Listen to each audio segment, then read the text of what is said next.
Hey, I'm poet and writer Kay Spivey. I hope today you don't mind that I have the fan on right here because it's very, very hot and I cannot open the windows because the smoke is pretty bad here right now at the time I'm filming this. I had a request from a new viewer who is 15 and goes by JustDai. He or she asked if I could do a video on how to publish a poetry book if I haven't already. And I've here and there touched on various aspects, so I asked for some clarification, and they said that they are writing a poetry book and they are thinking of publishing it, but they don't know how or what to use, like the best apps or websites to make sure that it sells well and stuff like that. And so I'm going to try and go over kind of in broad detail, but in as much detail, the various ways that you can get a poetry book published. This is partly going to be from my own experience. There are other resources out there. Try and link some more specific resources if you're interested specifically in how to use websites for self-publishing a poetry book. But I want to start off by talking about if you wanted to get traditionally published. There are a few methods for getting traditionally published. Of course, the one we all wish would happen to us is that you break out and everyone wants you and agents are calling you and a big publishing company is interested in your work and asks you for a manuscript. That's, you know, a cloud dream. That's not gonna happen, most likely. Most people, it never happens to. But it happens occasionally. Obviously, that is one method. Somebody asks you to publish it and a publisher just kind of takes over. Another way, that's one of the main ways to publish poetry, is going to be through contests.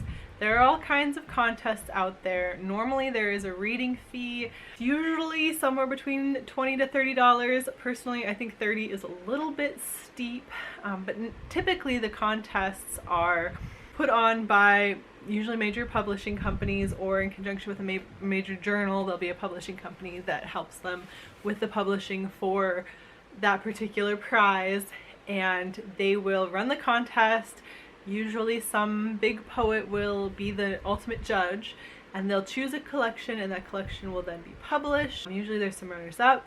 Usually then there is also a cash prize. There should be a cash prize if they are charging $30 for an entry fee for a manuscript, but oftentimes they're also trying to pay the poet that they are bringing on to be the judge.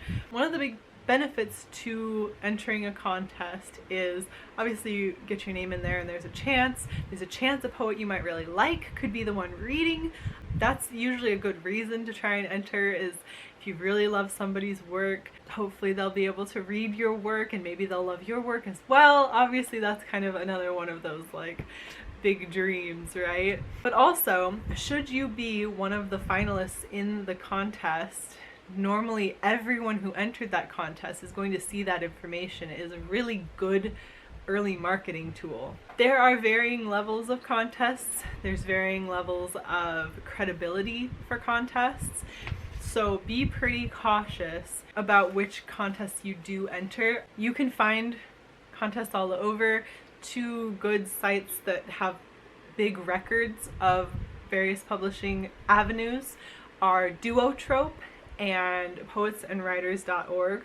It's just pw.org if you type it in. Both of them have really good databases. You can search for contests, or you can search for literary journals, or you can search for people who are publishing manuscripts, or you can search for people publishing chapbook, which I will also go into the difference between those two. I probably should have started with that. We're just going off from my brain here. There's no notes. So you can use one of those databases, keeping in mind places can request to be put into these databases, and it can take a while to weed out problem people. So do your own research also before sending out your entire manuscript somewhere. Vanity presses can list themselves, especially in Poets and Writers. When I got kind of swallowed up by my very first chapbook, got published by not quite a vanity press, but it was kind of a scam. That publishing company was listed on poetsandwriters.org. They are no longer around, so that tells you something. But the very first iteration of my chapbook was published by somewhere that was not so good. So that is one of the things with newer publishers or with indie publishers, there is a little bit more room for being sketch. I'm going to say if you are publishing traditionally, sign a contract. If someone else is publishing your work, sign a contract and make sure that you have both signed a contract. Do not ever publish your work, especially not your manuscript, without signing a contract with the person publishing you. If there is to be any kind of exchange of money of any sort, you need a contract signed, and you need to keep a copy of that in your records. That's very important. And make sure you understand the terms that you are signing away with that contract. If you have any question, you need to double check. You need to make sure they're not sending you a 10-page document of legalese. And if they are, that might be a red flag. You need to double check. You need to make sure you're understanding what rights you're giving away, because rights for your work should return to you. That is key. Okay, but getting aside from that, when it comes to traditionally publishing work, there's also like newly broadsides are a thing, which essentially is a poster with a poem on it. As far as I understand it, that seems to be a newer thing that's very, very popular. The two main ways to publish are a chapbook and a full-length poetry collection. Now, my understanding when I was first starting out was that you publish a chapbook as your first book, and it's somewhere in the realm of 50 pages. It can be as little as 20. It's typically not more than 60. Somewhere in the 40 to 50 range seem to be quite typical. And you publish that first, self-publish that first, and then from there you use that as sort of your foot in the door. Like, look, this is my manuscript. This is what I'm capable of. This is what you bring to readings. You show people, like, to establish yourself in the business. And I think traditionally that's pretty much what a chapbook was. Nowadays a chapbook is just sort of a shorter collection of poetry, again somewhere in the 40 to 50 page realm. Seems to be pretty typical. I believe An Isolated Storm is my chapbook, and including front and back material, it's a 45 pages. Very typical of a chapbook, very skinny. This, of course, is my chapbook that I self-published.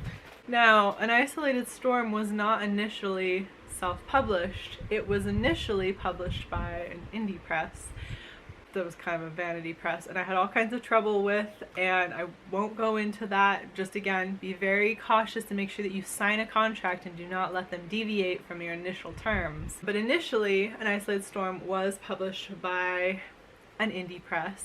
So they took care, actually, I did a lot of it, which is why I say be very cautious, because I ended up doing a lot of the work, which then I realized, and when I went to then self-publish it after removing myself from that publishing company to re-self-publish, I realized I had already done a lot of the work and they were doing very little. One of the reasons to have them do it is if they're doing the formatting for you. That can be a pain in the butt.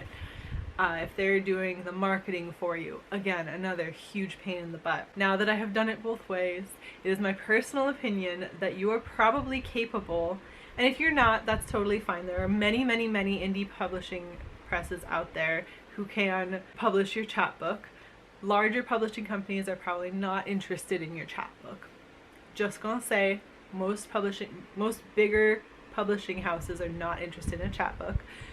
But many indie ones are, and there are varying levels. I think I have a video discussing the different like pros and cons, and I will link that so you can kind of get a better idea. But one of the main things is make sure that the value that you are getting out of it is equal to what you're putting in. You don't want to be paying someone else to publish you if they are then making a profit off of you. If they're making a profit off of you, money should be flowing towards you at all times. You shouldn't be paying them anything. You can probably figure out how to format it online. A really good independent publishing house now, I'm not gonna say really good, really good was CreateSpace when it existed. Was fantastic. It was phenomenal. It was easy to use. It was intuitive, really beautiful quality. This one came out of CreateSpace. The quality was really nice. Actually, I think this came out of CreateSpace too, but that's a different story. CreateSpace has been swallowed up by KDP, which is basically Amazon's publishing house. Kindle direct publishing. The quality has not typically been as nice. This is Fragments. It's not quite as crystal clear, like it's not bad quality. Pages, similar material, not as intuitive, not as easy to use, but they use a similar format. It's pretty step by step. If you don't want to get your own ISBN, totally fine, you can get it through them. Just understanding that then you're pretty much going to only be selling to Amazon, which actually was one of the things with CreateSpace. They will supply an ISBN for you, so you don't even have to worry about that, but then it's going to sell on Amazon's website. So you're not going to then be able to sell it on multiple platforms. To be fair, selling poetry is very, very hard. This might be a really good option. No money put into it for you. I didn't pay anything, actually, because I did my own cover designs. That then could be an expense. If you have no artistic talent, you want somebody to do the cover design, or if you want them to do the formatting, because it can be a headache. But again, you can Google all of it. The formatting, it's out there on the internet. If you're at all capable of manipulating Microsoft Word, you're gonna be fine. That was another thing that actually CreateSpace had a lot of that information really nicely organized for you, but it is out there. You can use KDP. Again, if you have your own ISBN, if you decide to buy it, I'm just gonna say it right now, unless you already have a platform that's doing fairly well and you know people are going to buy your work and you're planning on publishing, like you're prolific and you're publishing like 4 or 5 poetry books a year, I would caution you that it is probably not worth it to purchase your ISBN for a poetry collection, especially when you can get a free one through a service like KDP. Poetry does have a much smaller return on investment than a lot of other forms of writing entertainment, so just be cautious. You could put in no money and just publish with KDP. They walk you through the process. It's not really that complicated. Spend no money and come out with a product on the end that you can be really proud of and that you can then sell on your own platforms. On your website, for example, having a website is really important. Instagram is one of the main places that poets are these days. Getting an audience on your Instagram and showing your poetry is a great way to get your poetry seen. It's a great marketing technique. I mean, that's where Ruby Kaur came from. Kaur? I think I've been saying her name wrong. I'm pretty sure it's Ruby Kaur. Ruby Kaur came from Instagram. There are a lot of poets who started off and are doing quite well marketing through Instagram. But your website is also good. A blog space, many blog platforms are really good. YouTube is starting to become more of a poetry community. There are starting to be more poets and more people writing poetry and talking about poetry here.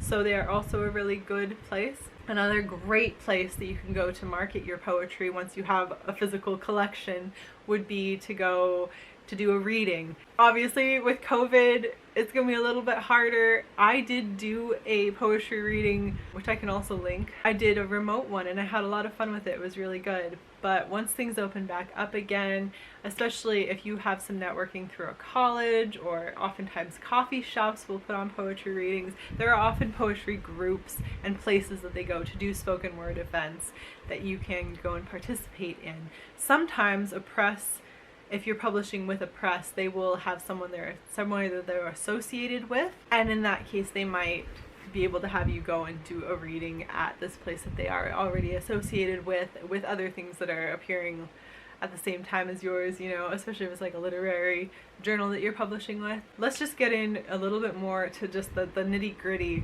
of actually formatting your poetry book. So I have also talked about some of this in previous videos. I'm probably gonna just need to like link a whole bunch of links below to kind of like how to do various things.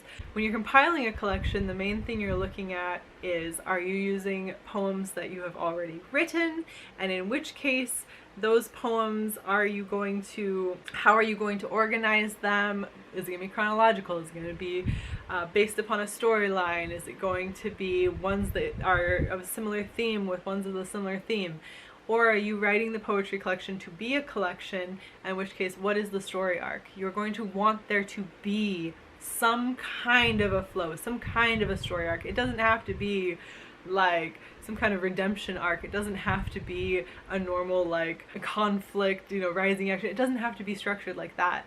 But there does need to be some progression that is obvious to the reader. You don't want to just jam all your poems all in together.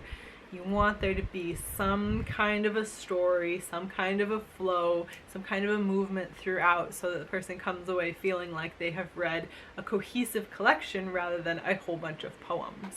Then you're going to want to, obviously, let's say you have done this already. You've got the poems you want, they're in the order you want, you have highly revised those poems down to their most perfect form, which is the next step. Make sure you've revised the poems, make sure someone else has looked at them, and that there's no glaring errors. Whether you're publishing traditionally or indie publishing, at this step, you really need to have revised those down, and they need to be like your best work, all of them. You're going to want to put them all together in a file.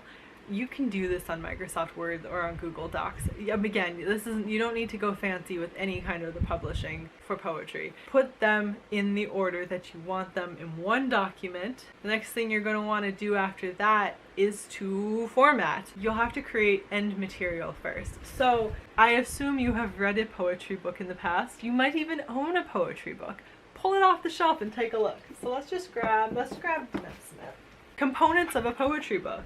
You have, obviously, your cover and your back cover. On the inside, the first page often has the title of the collection, and just the title of the collection. This one, obviously, this is probably the publisher's logo. On yours, or on mine, the first page will just have the name. Flipping to the next page, Danez Smith has written other collections, and so they have that here. And then you have more of the formatted, the title, and then it is by Danez Smith, and this is by Grey Wolf Press, which is one of the major publishing houses for poetry. There's like Grey Wolf, there's, I think it's Knope, there's Copper Canyon, there's a couple of really big ones. Grey Wolf is one of the bigger poetry publishers. So next up, we have the copyright page. This doesn't have to be anything fancy. I will read you what my copyright page says for Fragments. Oh, and of course, same text as on the cover, whereas, actually I use the same text throughout, but this would be the same text as throughout the book. So on the copyright page, all mine says on my copyright page is copyright, and then the copyright symbol, 2017 by Case Spivey, all rights reserved. This material may not be used or reproduced in any manner whatsoever without written prior permission.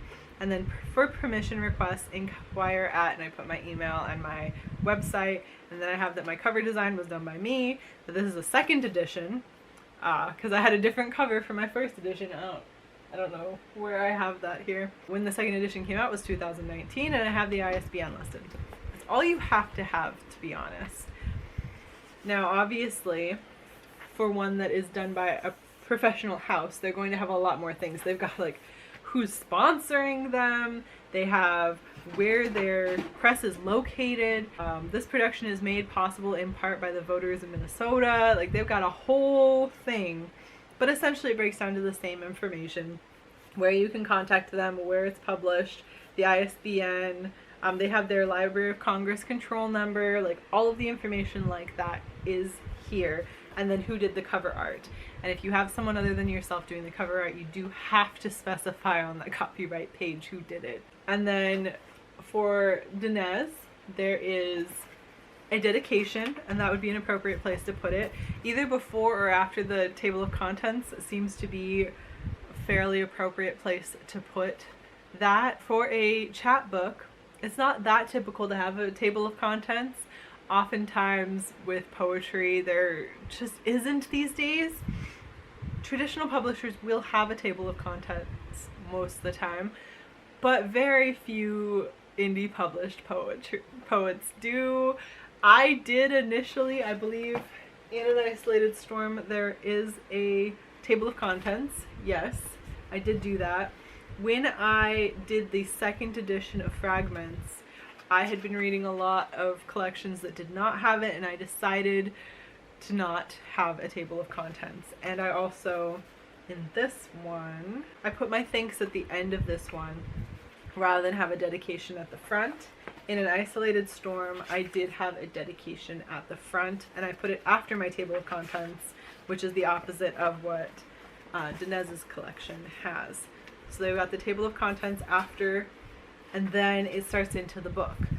For Dinez, there's then a quote, and then they have a blank page. Do not be afraid of blank space. That's another thing. Don't be afraid of having blank pages or blank space. It actually, in the end, makes your collection look a little more professional, to have some room to breathe. Don't try and jam everything in there. It really looks more professional to have the space. Just keep that in mind.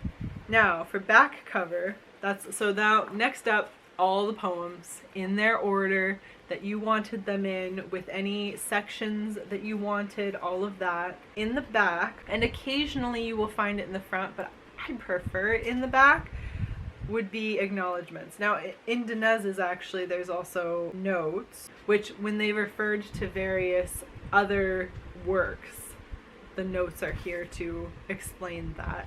Then they have their acknowledgments, and theirs is pretty long. My acknowledgments, I believe, you can do several different things. You can have just an acknowledgement section, and that can kind of include everything.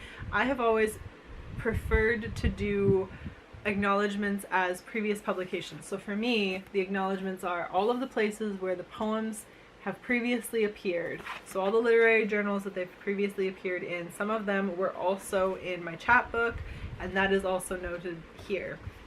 And then I have a thanks section, which is kind of what the bottom of Dinez's is, the same kind of thing. And you might even get it twice. You might get it on the inside and on the back. In Dinez's it is. I did not put an author profile on the back of my book. A little complicated for just me. But so for Dinez, then there is the author bio. And the author bio is typically the last, if not one of the last things in the entire collection. And oftentimes in traditional publishing, there will also be an author bio on the back of the book, typically with a picture as well. So look through a couple different collections. Like I'm showing you, I have my author bio back here, and it has just information about me, and it can really say whatever you want. I had an author bio in An Isolated Storm as well. It was a little more succinct. I had my acknowledgements page right next to it. In this one, I put the about the author first and then the acknowledgements page. It can kind of flip-flop. Look through, like that would be the main advice, the main takeaway is look through poetry collections that you have enjoyed. How did they format it? That was the first place I started when I was looking into publishing poetry, is what do they look like? What information do they include? A really important thing, I believe, is to have an acknowledgements section, to have places that you have previously published work. It adds a huge amount of credibility. For one thing, having published in previous literary journals or on previous spaces that are not your own, publishing on your own blog or on your own Instagram really doesn't count for this. This is other people publishing you on their spaces. Having those spaces to be published on is a big deal. It lends a lot of credibility, and it also is phenomenal marketing. If your name is appearing in, let's say, what's a big place? Let's say The New Yorker. If you're appearing in The New Yorker, your poem and your name together, if those are appearing there, that's phenomenal marketing for you. Everyone who's reading The New Yorker and reads that and enjoys it is like, oh, I'm gonna look this person up. Phenomenal marketing. Also, if someone is looking through a collection of poetry and in the acknowledgements section, it's like, this poem also appeared in The New Yorker. You're gonna be like, impressive, let me read that. I think I'm going to like this and buy this collection. So it is important. A key part of marketing your poetry is publishing individual poems in literary journals. And it has always been kind of one of the gatekeepers, is trying to get somebody interested in your work to publish it individually in their collection, in their journal, in order for then people to see your name and to get your name out there. And you kind of then have their seal of approval, like, this place liked my work, and here is the acknowledgement that I was published there, that they liked it, and so you will like it. You kind of see If you're starting off and you have never been published anywhere, you can publish a chapbook. Just understand that it looks more credible, it looks more professional if you have been published elsewhere first. And that once you have published your collection, continuing to publish more poems in more literary journals is going to be phenomenal marketing, because anytime someone sees it and loves your work and likes your name, they're gonna go and look for you elsewhere. Again, make sure that there is something for them to find. They could find your chapbook, they should find your website.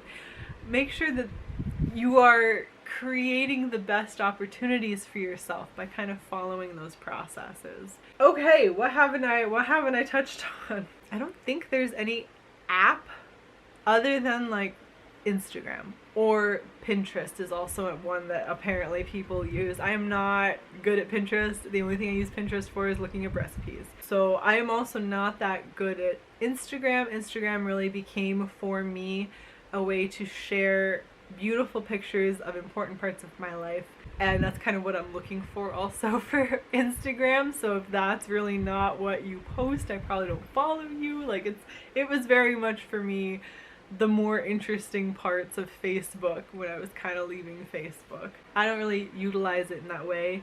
Twitter is another really great one. There are great poetry communities out there. You can really find a lot of networking. You can advertise yourself. Just on Twitter, there's kind of an unwritten rule to keep it to a minimum. Unwritten, I say. Lots of people have written that rule. How do you make sure that your poetry book sells well?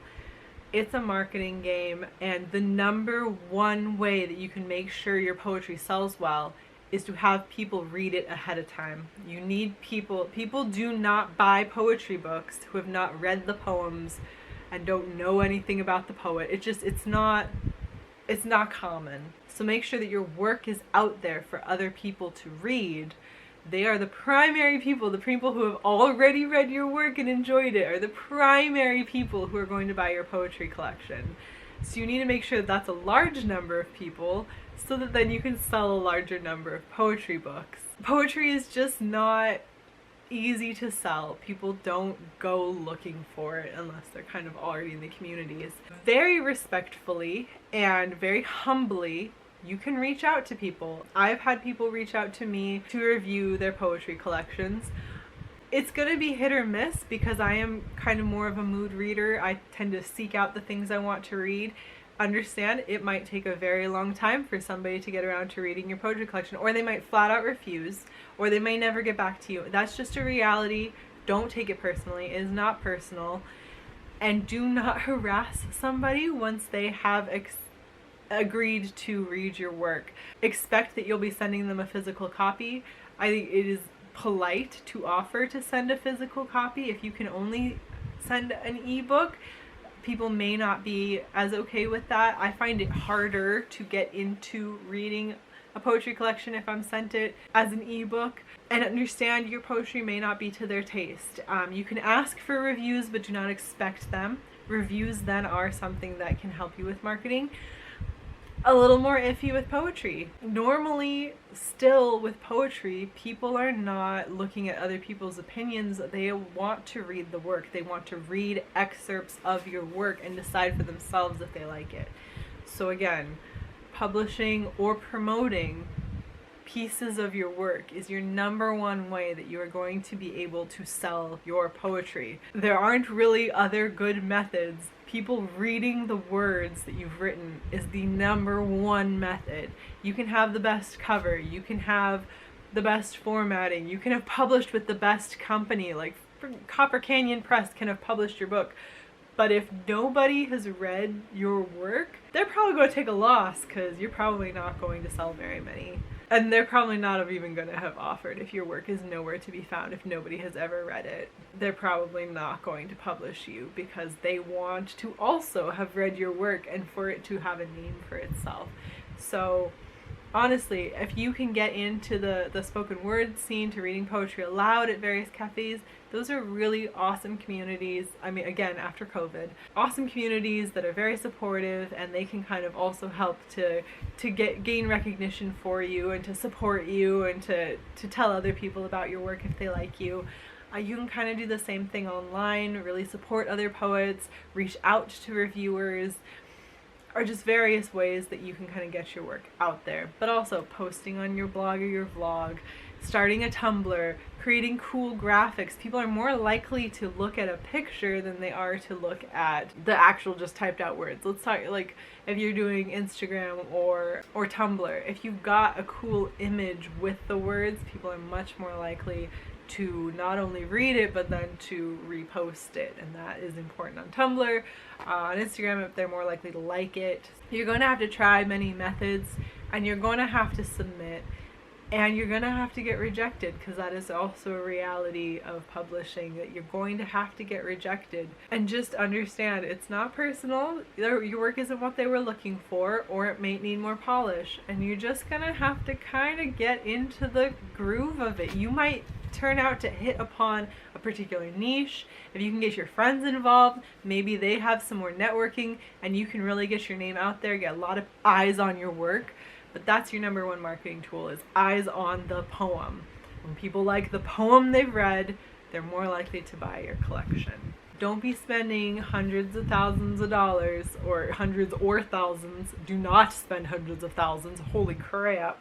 But do not spend even hundreds of dollars publishing your poetry book. The chance of return on investment is very, very low for poetry. If you're going to spend a lot of money on something that you cannot do yourself, make it in the cover design, maybe in the formatting, but I think you can figure it out.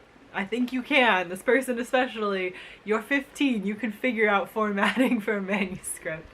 You can spend it in the cover design, and then marketing is a little iffy. There are various places you can market. I'd say you're probably not going to see a lot of return on investment on Facebook.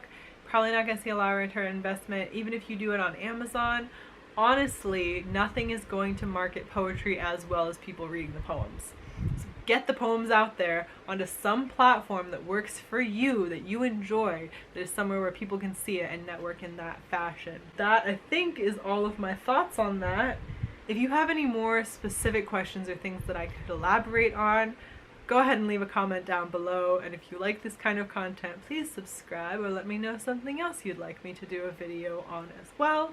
And I'm going to link below, and probably at the end cards too, videos I've done that are on the similar subject, so you kind of get more of an idea of kind of steps to take to getting your poetry book out in the world, and various options you have for that, and things to avoid, etc. That's all from me today. Thank you so much for watching, and good luck to all of us, but especially to you with publishing your poetry book. Bye!